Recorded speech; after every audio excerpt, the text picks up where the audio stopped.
अच्छा, मैंने अभी ये प्रोग्राम शुरू करने से पहले कुछ इनके नंबर्स निकाले हैं। ये आरिफ साहब आपकी भी, आप इसको ज़्यादा अच्छे तरीके से वजाहत कर सकेंगे।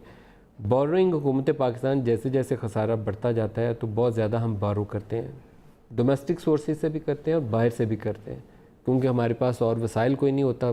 20-2200 अरब का खसारा करते हैं, जो इस साल रवा माली साल, मैं पिछले कई महीनों से कह रहा हूँ कि इन एब्सोल्यूट टर्म कभी कोई एक साल ऐसा गुजरा नहीं होगा कि पाकिस्तान ने कुछ 2300-250 अरब का खसारा किया हो। इस साल वो करने जा रहे हैं। और हफीज़ पाशा साहब हमारे पास मेहमान थे कल परसों, वो इसकी तस्दीक करके गए हैं कि एब्सोल्यूट नंबर में इतना बड़ा खसारा शायद मुझे नहीं याद पड़ता कि कभी हमने 250 अरब का खसारा बुक किया हो।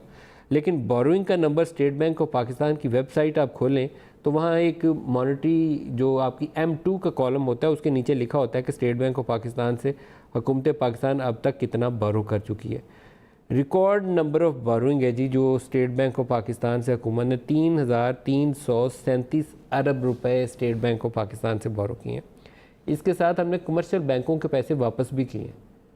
हमने पूरा जो शिफ्ट था, जो IMF की डील के बाद अब हमने दोबारा उसको ठीक करना है। ये कॉस्ट जेन में रखिएगा आरिफ साहब, हमने 3,337 अरब रुपया फेडरल गवर्नमेंट ने बोरो किया है बजट फाइनेंसिंग के लिए स्टेट बैंक ऑफ पाकिस्तान से। कमर्शियल बैंकों के हमने वो जो पैसे थे उनको वापस कर दिए। अब ये दोबारा एडजस्टमेंट होनी है अभी इसकी, तो आप क्या करेंगे, क्या हम जाएंगे किधर?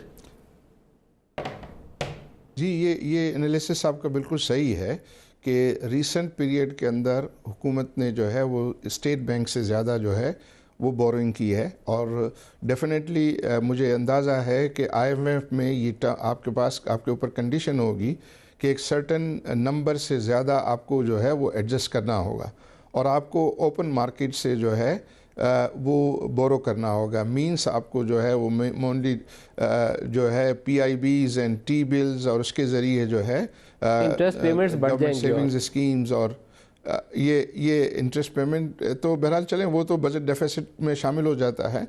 लेकिन ये एक मरहला आना है और जो इसमें आपका उस सवाल का जवाब है कि मार्केट क्यों गिरी।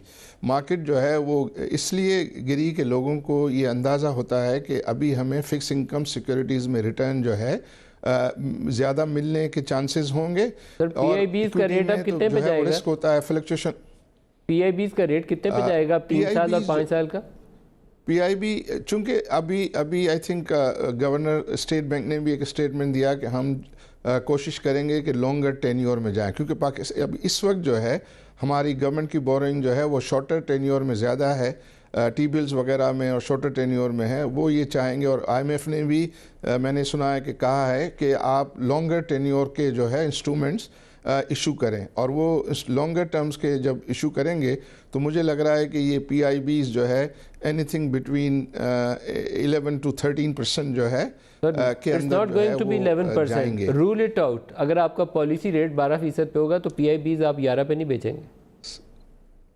नदीम भाई, हम दोनों पाकिस्तानी हैं। आप मैंने तो दोनों नंबर बोले आपको 11 to 13, तो आप सर मैं परेशान हूँ इन नंबर्स को देखकर और जिन लोगों ने ये डील नेगोशिएट किया उनकी मैनेजमेंट को देखकर। आपका 8.8% का आपका अगर हेडलाइन इन्फ्लेशन आ रहा है तो आपकी जो नेगोशिएटिंग टीम थी उसको इंटरनेशनल मॉनेटरी फंड को बताना चाहिए था कि हम 10.75% पे पहले पॉलिसी रेट रह गए हैं।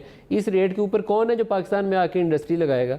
आपने कारों के लिए इंसेंटिव्स दे दिए। मैंने उस दिन भी आपसे पिछले प्रोग्राम में भी डिस्कस किया था मिनी बजट के बाद, तो इन्होंने कहा कि नहीं, होंडा वालों की और वो टोयोटा वालों की 1300 सीसी गाड़ियां सारी खड़ी हुई हैं, बिक नहीं रही हैं। आज नंबर आए हैं 24% कार सेल डिक्लाइन है।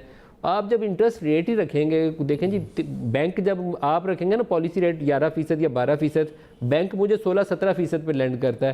तो कौन सा बंदा है जो 17% पे जाके गाड़ी खरीदने जाएगा? So we are playing very badly with this economic situation. देखिए ना, अभी lack of understanding है इन लोगों की जो कुछ ये कर रहे हैं।